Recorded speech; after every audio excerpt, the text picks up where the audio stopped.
Let me read you some suggestions designed by a panel of experts with an unparalleled pool of experience who were helped by over 7,000 submissions from employers, charities, academics, subject organisations, i.e. specialists in subjects like geography or maths or English, teachers, pupils, parents, sundry other organisations. The government commissioned recommendations into how the curriculum in this country could be improved for the benefit of all. And some of the suggestions they came back with include the following: financial literacy being taught in maths classes, or compulsory citizenship lessons in primary schools. In other words, precisely the sort of unity that we are told to pursue, and crucially, the dream, or one of the dreams, of the genius, the unalloyed force for good that is Martin Lewis, the money-saving expert, who has been calling for years for more financial literacy to be taught in maths classes in schools. Who here wouldn't have benefited from knowing a little bit more about mortgages or about compound interest rates and the rest of it when they were instead studying? Well, I'm not going to put anything on the hook now because you'll have a go at me for pretending that it's not important. I did struggle to explain to my 14-year-old daughter when she was doing her maths GCSE why Pythagoras' theorem was important. And unfortunately, the only example I could come up with was the one that my maths teacher gave to me when I was 14, and in a similarly stroppy fashion, asking him why we had to study Pythagoras' theorem. What possible use will this be to me later in life? And he explained that when he was marking out the touchlines on the rugby pitches at the same school, he deployed Pythagoras' theorem to make sure that the right angles at the corners were entirely true. We're absolutely on the money. Looking back, I think he was probably yanking my chain. How would he have done that? Why wouldn't he have just used a set square or a sort of big, already pre-made triangle? But he claimed that he had been compelled to deploy Pythagoras' theorem, something hypotenuse, opposite adjacent angles, something. So I'm not going to say that they should be studying mortgages and personal finance issues instead of Pythagoras' theorem, because I will upset the Pythagoreans, of whom there are apparently many. More focus on spotting misinformation and disinformation, including an even up to and including a qualification, a post-16-year-old qualification in data science and AI. How spooked have you been by the conversations we have had on this programme about AI? What are we supposed to be scared of? What are we supposed to embrace? Which jobs are going to be vulnerable? What can it do and what can't it do? You cannot turn back time. Whatever Cher may have told you. But you can, of course, be equipped. Knowledge is power. So why on earth wouldn't you want to teach children about the new frontiers of technology that are going to be defining elements of their lives that older people are not going to be fully au fait with? A bit less time on GCSE exams. So the process of sitting in a hall, trying to regurgitate things that you've previously memorised, which suited me down to the ground. Let me be absolutely clear about this. Without exams, I probably wouldn't have got into university. If they'd summed us all up on the basis of the work that we did over the course of the year, I'd probably still be there. But if you give us an exam, you can stay up for 2 nights straight while mainlining Nescafe granules, go in, regurgitate what you've managed to commit to memory by falling asleep with a tape playing in your head, and then come out of the exam high-fiving each other for having done quite well, get decent grades, get into university. 2 days later, you're asked to remember anything that you managed to regurgitate in the moment of the exam, and guess what? You can't. So they suited me down to the ground, but I don't think what I've just described is a recipe for the general good. 3 sciences. That's just the world we live in. You can't have too much science, lads. And all 3 of those sciences being taught up to GCSE is, again, an unalloyed good. More content on climate change. I love the idea that you could teach science, or indeed geography, or pretty much anything that gets filed under social science without having to fully acknowledge and completely acknowledge the reality of climate change. Oh, hang on, there's some very, very dishonest politicians over there who claim it's not a reality. Yeah, all the more reason, of course, to teach it. And it brings us back to the focus on spotting misinformation and disinformation. So anybody arguing today that they shouldn't be teaching more content on climate change is unwittingly, because they're not going to be the sharpest knives in the drawer by definition, they are unwittingly proving the need for more focus on spotting misinformation and disinformation. Of course, it's not just children who need help with that. And then a better representation of diversity, which is apparently kryptonite for racists, that word, as we have discovered in the United States of America and latterly, sadly, in this country. But if you are studying or indeed watching adverts that contain nobody who looks like you, then you are less likely to be engaged than you are if you can see yourself represented on the page or indeed on the screen. And that, of course, enhances and improves aspiration, because you can't be what you can't see. So all of this is, if you take a moment to step back from the carefully cultivated fury that is clear on the front page of the Daily Mail, Labour dumbs down schools, exams cut but new focus on diversity and climate change.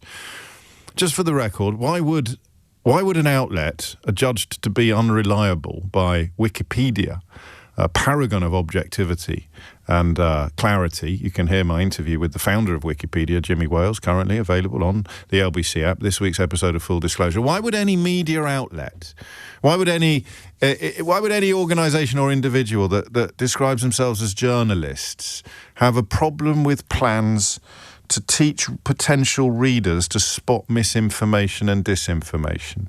Shall we put our deerstalker hats on and light a pipe?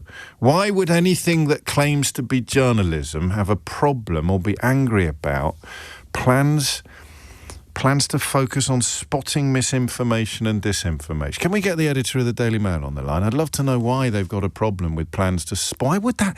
It's on the tip of my, this is so frustrating. I can almost, what would it, so here's a plan to help people see through lies, propaganda, the kind of stuff that encouraged them to vote for Brexit, perhaps, would be a very good example, or the kind of stuff that encouraged them to believe that Liz Truss was a genius, or that Boris Johnson was honest, or that austerity was a necessary response to the international financial crisis caused largely by bankers. If you've ended up, why wouldn't they want people to get help spotting misinformation and lies if they're in the business of promoting positions in the... Hang on a minute. This is a little bit like turkeys objecting to Christmas, isn't it? Could it possibly be that if you're in the business of propagating propaganda, misinformation and lies, if, for example, you hire Andrew Neil to accuse other people of bluster and lies elsewhere on your front page, then would a plan to teach school children how to spot misinformation and propaganda, disinformation, wouldn't that strike terror into your hideous heart? I don't know, it's just a thought. And of course, it's not just children that need help spotting misinformation, it's adults as well. So over 7,000 submissions from employers, charities, academics, teachers, pupils, parents, subject organisations and sundry other qualified people, a panel of a dozen experts led by a professor whose record in this field is unimpeachable, have delivered some supremely uncontroversial suggestions, and the usual suspects are up in arms. And we need to clarify, or at least we need to distinguish between the clowns who write this stuff and the clowns who just swallow it wholesale and regurgitate it, a bit like me in my A-levels. So you don't have to think very hard if the Daily Mail has told you this morning to be very cross about curriculum changes. Labour is dumbing down schools. Don't think, just shout. Maybe thump the desk a bit and insist that this is all awful.